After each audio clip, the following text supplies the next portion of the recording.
धर्म ध्वजा की पहली तस्वीर, वो धर्म ध्वजा जिसमें पवित्र ओंकार है, जिसमें सृष्टि, ऊर्जा और दिव्यता के प्रतीक भगवान सूर्य का चिन्ह है, और साथ में कोविदार वृक्ष भी, उसकी पहली तस्वीर और उसका पहला डिटेल आपको टीवी 9 भारतवर्ष पर इस तरह का विशेष डिटेल और इस तरह की विशेष तस्वीर, दावा है और वादा है कि सिर्फ टीवी 9 भारतवर्ष पर आप देख रहे हैं।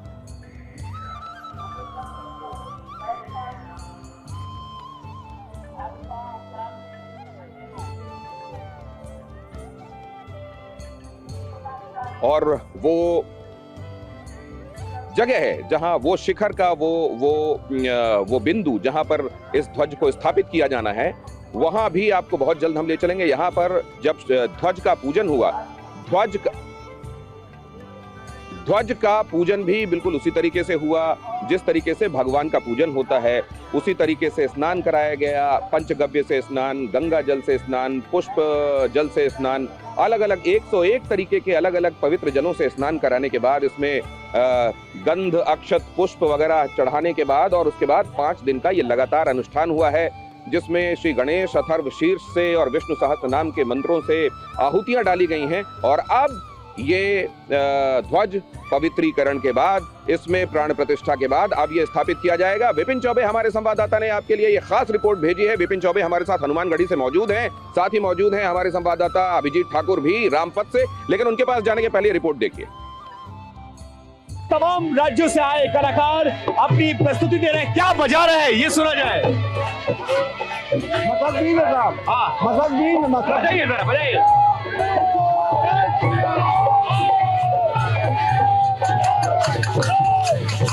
क्या सुना रहे हैं? श्री राम जानकी बैठे हैं मेरे सीने में, श्री राम जानकी। क्या सुनाओगे? श्री राम की खुशी, जानकी, दिल के बहुत खुशी है। कहाँ से आए आप लोग? हम लोग कौशाम्बी से आए हैं। कौशाम्बी से जी। और ये कौन सा कलाकार? ये मसक बीन है सर, जो लुप्त होती जा रही है, इसी खुशी में इसको मंगाया गया है। अच्छा जी, कौशाम्बी से आए। ये लोग जो बजा रहे हैं वो क्या है? ये मसक बीन है। अच्छा, और ये बिल्कुल लुप्त हो रही है। जी जी। आज का मौका कितना खास है? बहुत अच्छा है, बहुत आनंद आ रहा है, बहुत आनंद है, अच्छा मजा आ रहा है, बहुत मजा आ रहा है। कैसा माहौल है? बहुत अच्छा। आज तक दुनिया में जिंदगी कभी ऐसा हुआ नहीं था। जो बजा रहे वो गा भी दीजिए। श्री राम जानकी बैठे मेरे सीने में, श्री राम जानकी बैठे मेरे सीने में, जय श्री राम। और इस तरफ देखिए, यहाँ ढोलक की ताल है, ये देखिए यहाँ झाल है, और वहाँ नाच यहाँ कौशाम्बी से जो बनाया गया है उसको घोड़ा नाच कहते हैं, वो भी आपको नजर आएगा। और चारों तरफ जरा इस तरफ से आइए और ये देख लीजिए, ये अयोध्या के रंग हैं जो पूरा देश आज अयोध्या पहुंचना चाहता था, लेकिन ये संभव नहीं है। हम अपने कैमरे के जरिए आपको दिखाने की कोशिश कर रहे हैं, और समझिए कि क्या माहौल है, क्या रंग है अयोध्या में, और ये खूबसूरत रंग अयोध्या में देखने को मिल रहा है। और ये तमाम कलाकार, इन्हें देखिए, चारों तरफ आपको देखेंगे अलग अलग जगहों से कलाकार हैं। एक बार बात भी कर लेते, क्या नाम है, कहाँ से आए हैं? कौशाम्बी राम। कौशाम्बी। कौन सा नाच कहते हैं? काट घोड़ा। काट घोड़ा नाच। अच्छा, और ये कौशाम्बी का फेमस है? फेमस। और यहाँ शहनाई बज रही, शहनाई है ये, जरा सुनाइए क्या बजा रहे हैं आप? सुनाइए जरा।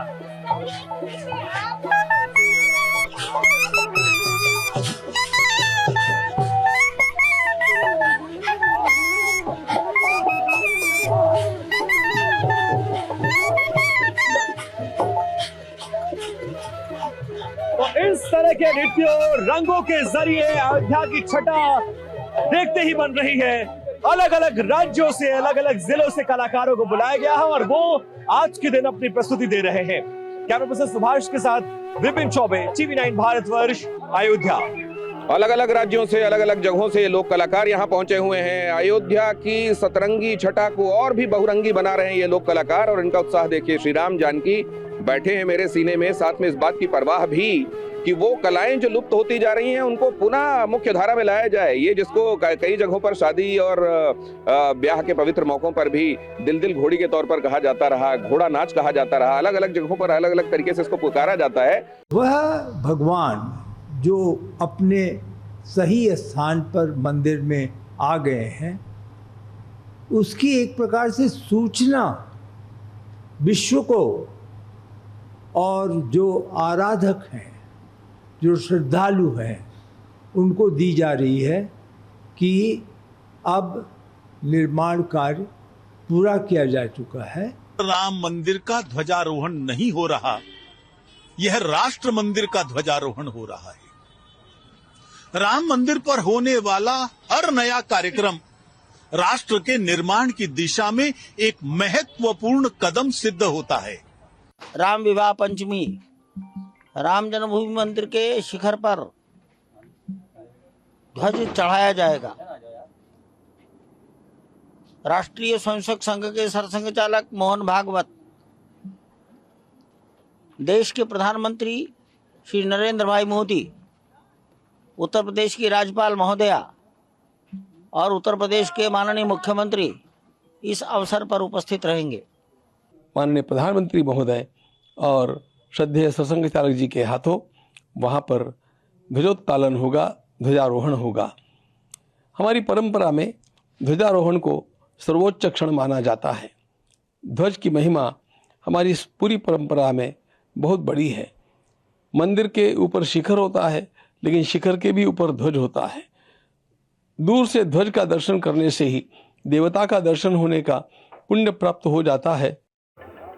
श्यामाम्बुदाभम अरविंद विशाल नेत्रम बंधूक पुष्प सदृशाधर पाणिपादम सीता सहाय मुदितम धृत चाप बाणम रामम नमामि शिरसा रमणीय वेशम। भगवान श्री राम जिनका ध्यान ही लोकाभिराम है, लोगों को आनंद संतोष से भर देने वाला होता है, उन भगवान श्री राम की दिव्य जन्मभूमि पर, भव्य मंदिर पर आज ये दिव्य ध्वजारोहण होने वाला है। और हमारे संवाददाता आपको हर एक जगह से, अयोध्या के अलग अलग कोनों से आप तक यहाँ के रंग पहुंचा रहे हैं और बता रहे हैं कि कैसे आज अयोध्या फिर से त्रेता में होने जैसा भाव पा रही है। और अभिजीत हमारे संवाददाता मौजूद हैं उस रामपथ में जो साकेत महाविद्यालय से लेकर श्री राम जन्मभूमि मंदिर तक वो रास्ता है जहां से 1-1.5 किलोमीटर प्रधानमंत्री नरेंद्र मोदी लोगों के बीच से होकर गुजरेंगे और पहुंचेंगे मंदिर के प्रांगण में, जहां कई तरह की पूजा अर्चनाओं में उनको शामिल होना है। और उसके बाद ये होगा ध्वजारोहण। कल रात ही उन्होंने ट्वीट करके कहा कि मैं सौभाग्यशाली हूं कि एक बार फिर से अयोध्या पहुंचने